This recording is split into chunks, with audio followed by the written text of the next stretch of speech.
اعوذ باللہ من الشیطان الرجیم، بسم اللہ الرحمن الرحیم۔ السلام علیکم ورحمۃ اللہ وبرکاتہ۔ میں ہوں سید اخلاق حسین شاہ اور آپ دیکھ رہے ہیں روحانی علاج 1-2۔ یہ ایک نورانی وظیفہ ہے اور اس کا اثر ساری زندگی رہے گا۔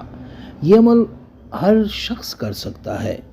اس کو ایک ہی بار کرنا ہے، بار بار کرنے کی ضرورت نہیں پڑے گی۔ عمل یوں کرنا ہے، ایک گلاس پانی لینا ہے۔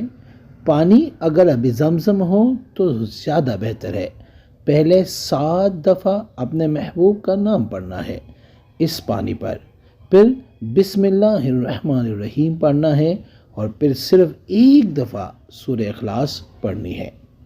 ویڈیو میں بڑھنے سے پہلے اگر ابھی تک آپ نے ہمارے چینل کو سبسکرائب نہیں کیا تو برائے مہربانی ہمارے چینل کو سبسکرائب کریں اور بیل آئیکن کو کلک کریں تاکہ ہماری ہر نئی آنے والی ویڈیو کا نوٹیفیکیشن آپ کو بر وقت مل سکے۔ اور آخر میں 7 دفعہ اپنے محبوب کا نام پڑھنا ہے۔ چاہے تو اول و آخر درود پاک یعنی درود ابراہیمی بھی پڑھ سکتے ہیں، لیکن درود کے بعد 7 دفعہ نام ضرور لیں۔ جب یہ پڑھ لے تو پانی پر پھونک مار لیں اور اس کے بعد ایک ایسا درخت ڈھونڈنا ہے جو مکمل سوکھ چکا ہو، اس میں کوئی ہریالی نہ ہو، اس پر یہ پانی چھڑکنا شروع کر دے۔ 7 دن میں یہ پانی ختم ہونا چاہیے۔ روز یہ پانی چھڑکنا ہے۔ جو ہی یہ پانی ختم ہوگا آپ دیکھیں گے کہ وہ پودا ہرا بھرا ہو چکا ہوگا۔ جو ہی ہریالی آئے گی آپ کے محبوب کے دل میں آپ کے لیے بے پناہ محبت پیدا ہو جائے گی اور وہ آپ کے لیے تڑپے گا۔ اگر آپ کو سوکھا پودا نہ ملتا ہو تو ہرے درخت کی ایک ٹہنی توڑ لے، وہ سوکھ جائے گی، اسے مٹی میں دبا دے، پھر دم کیا ہوا پانی اس ٹہنی پر چھڑک دے۔ وہ ٹہنی ہری ہو جائے گی اور اپنا اثر دکھائے گی۔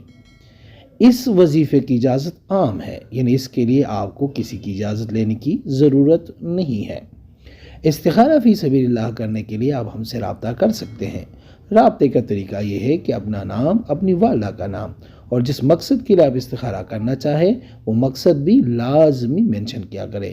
انشاءاللہ 24 گھنٹے کے اندر ہم استخارہ کر کے آپ سے رابطہ کریں گے، یعنی آپ کو جواب دیں گے، اور اگر کوئی مسئلہ ہوا تو انشاءاللہ ہم رہنمائی بھی کریں گے فی سبیل اللہ۔ امید کرتا ہوں آج کی ویڈیو آپ کو پسند آئی ہوگی۔ اگر پسند آئی ہے تو برائے مہربانی اس کو لائک کریں، شیئر کریں تاکہ دوسرے بھی اس سے فائدہ اٹھا سکے، اور ہمارے چینل کو بھی لازمی سبسکرائب کریں۔ جزاک اللہ۔